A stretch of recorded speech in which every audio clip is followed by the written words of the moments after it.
మోకాళ్ళ నొప్పులనేవి ఇవాళ మనలో చాలా మందికి ఒక పెద్ద సమస్య. కాసేపు కూర్చోలేం, కొద్ది దూరం నడవలేం, పైకి లేవాలంటే కష్టం, కింద కూర్చోవటం మరీ కష్టం. పోటెత్తే ఈ మోకాళ్ళ నొప్పుల మూలంగా మలి వయసులో చాలా మంది బాగా ఇబ్బంది పడుతూ ఉంటారు. ముఖ్యంగా మోకాళ్ళ నొప్పులనేవి మహిళల్ని బాగా ఇబ్బంది పెట్టేస్తూ ఉంటాయి. అధిక బరువు, మోకీళ్లలో గుజ్జు తగ్గిపోవటం, వయసుతో పాటు కీళ్లు అరిగిపోవటం వల్లే మోకాళ్ళ నొప్పులకు కారణమని చెబుతారు డాక్టర్లు. మహిళల్ని వేధించే మోకాళ్ళ నొప్పులకు పరిష్కార మార్గాల గురించి ఇప్పుడు తెలుసుకుందాం. మహిళలలో బ్రాడ్ పెల్విస్ అంటాం. ఆ పెల్విస్ బ్రాడ్గా ఉండడం వల్ల అలైన్మెంట్ అనేది మోకాళ్ళ దగ్గరికి వచ్చేవరకు మారుతుంది. సో పురుషులకి కొంచెం పెల్విస్ స్ట్రైట్గా ఉండి వెయిట్ బేరింగ్ అంతా మోకాళ్ళ నుండి స్ట్రైట్గా వెళ్ళడానికి అవకాశం ఉంటుంది. ఈ క్యూ యాంగిల్ అనేది మోకాళ్ళ దగ్గర మహిళల్లో ఎక్కువగా ఉండడం వల్ల డిఫార్మిటీ అనేది కొంచెం ఎక్కువ అవడం వల్ల స్ట్రెస్ ఎక్కువగా పడి అరుగుదల తొందరగా తక్కువ వయసులో రావడానికి అవకాశం ఎక్కువగా ఉంటుంది.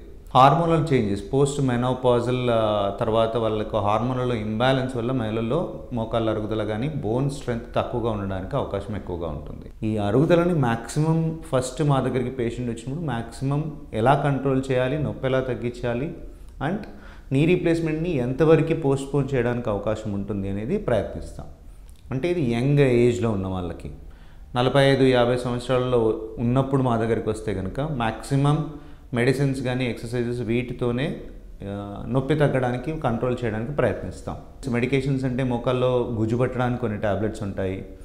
నొప్పి ట్యాబ్లెట్ ఎప్పుడో ఒకసారి వాడటము, రెగ్యులర్ ఎక్సర్సైజెస్ చేయడము, వీటన్నిటి ద్వారా పెయిన్ తగ్గించడానికి మ్యాక్సిమం ట్రై చేస్తాం.